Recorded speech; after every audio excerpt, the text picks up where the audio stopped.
Hello, hello, hello. Real Talk with Tracy's back. I feel like it's been a while since I've done a video for Real Talk with Tracy, so this is kind of exciting. How's everybody doing? I hope everybody's having a great first of the week. I asked a question yesterday, or I posted a post about talking about my weight loss, and if anybody had any questions. So I've pre-recorded this. So if there's any questions that I know that I haven't answered throughout the next 3 videos, I will do a Q&A video near the end of the week and answer any questions that you guys have. So if I am talking about and you guys, a question pops up, go ahead and put it in the comments and I'll add later. I'll do a Q&A. So, weight loss, obviously you can see in those pictures. I mean, the first picture is pretty blurry because it was, I think I had cut somebody out of it. I don't even remember. I had to zoom in. But yeah, so I don't even know if that was my highest weight, to be honest.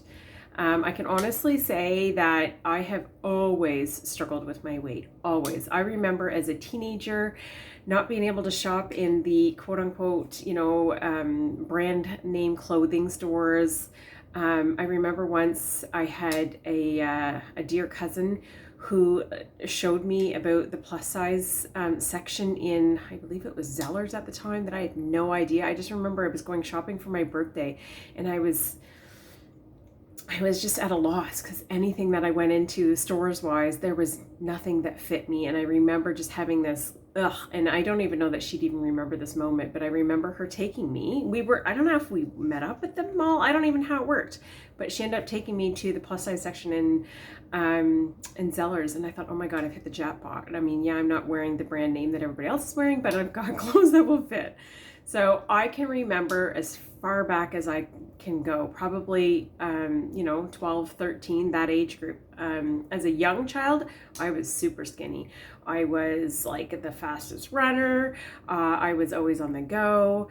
And, life happens and we just put weight on, right? Like, and it's, I can blame it on whatever I can blame it on. I mean, I was raised with 3 older brothers. So if anybody has boys in their house, they know how they eat. And I guess I just assumed I was one of those and packed it in like a kid, right? So anyway, there's many reasons why I put on weight. I probably didn't move my body and all those things, right? But fast forward many, many, many years. But I had a lot of struggles. I had done Weight Watchers. I had done, I think I lost 60 pounds and kept a lot of that off for a long time.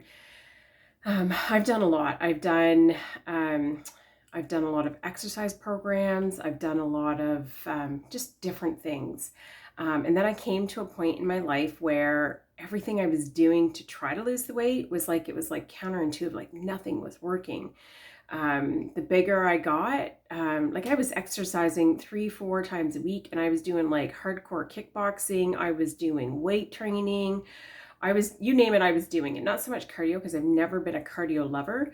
But I was doing all those things and I was still putting on weight. And then I'm like, oh, I'm putting on the weight because I'm exercising and I'm gaining muscle and all those things that you tell yourself that, why this could be happening. And I just kept getting bigger and bigger, and I was going through stressful times.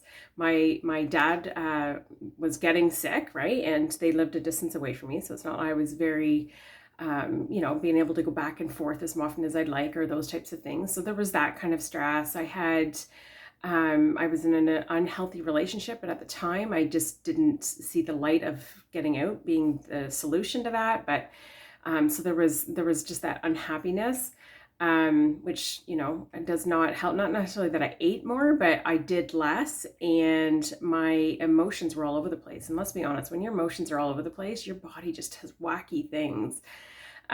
So there was certainly ups and downs in my life at that time. And then I was becoming, I just had pain, right? Like I ended up with plantar fasciitis. Well, because of that, I couldn't work out. And then I became stationary, and then I became lazy, and then I became very, very depressed. And I just didn't move. I literally just sat around and didn't do a whole lot.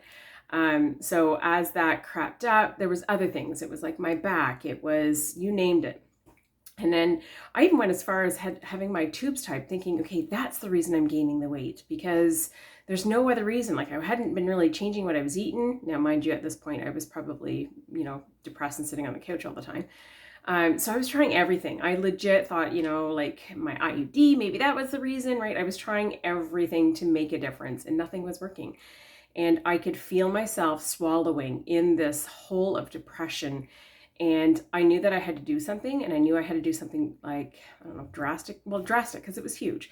I knew I had to do something, and it literally was the option that I was like, this is make it or break it. Like, you either do it and you take it as a second chance, or you keep on plunking the way and not seeing that happiness at the end of the tunnel. So how I lost the weight was I had weight loss surgery. So I had gastric bypass surgery November of 2019.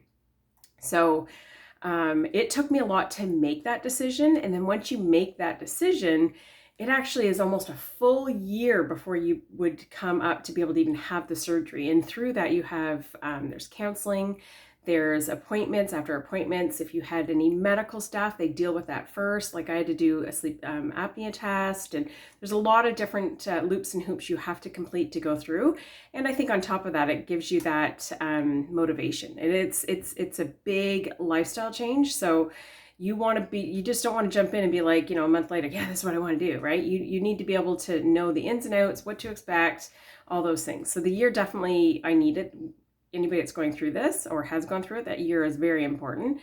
So it took me a while to make the decision. And then when I made the decision, it took a while to come to fruition.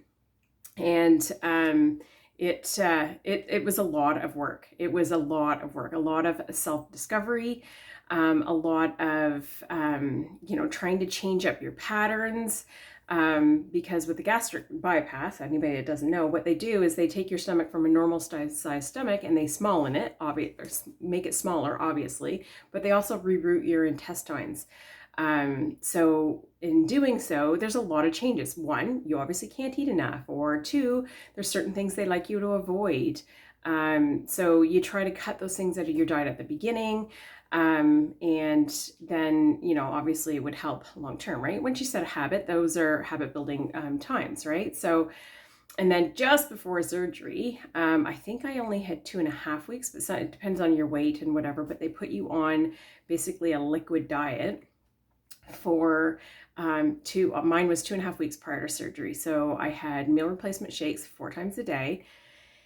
And I forget, we were allowed like 20 calories on top of the calories that you got from these. But I think it was, you were allowed 1 cup of Jello, sugar-free Jello a day, and 1 full cup of a broth. So I legit had, 8, noon, 4, and 8 were my shakes. And then at each meal, so lunch and supper, I would have a half a cup of broth, and it was like, oh, so good. I would so look forward to that. And then my Jello, I used it as my treat before bed. And that's difficult, because not only are you not eating, and at that point near the end, you're like, I could chew on an onion. You just wanted to chew, right? That was the only thing near the end, is you just wanted to chew on something. But it's hard because you still have to function. You still have to function as a human and as a mom. And at that time I was in a relationship. So, I was the one home during the day. So I was the meal maker. And so it was hard, but I think I only snuck, I want to say, a piece of a cracker. And that was it. I was very rigid. I was very like, this is what I want, and I am not screwing it up. Because if you quote unquote cheat throughout this, the reason why they put you on that diet is, maybe I'm going into too much details, but the reason they put you on that diet is they need to shrink your liver. So to be able to get in behind your liver to do what they need to do with your stomach and moving things around, they need to shrink your liver. And to do so, that's the diet they need to put you on to do so. So if your liver isn't small enough, either 1, they would refuse to do the surgery, or 2, you end up getting the opposite surgery. And I'm trying to think of what it's called right now. It's not a lap band.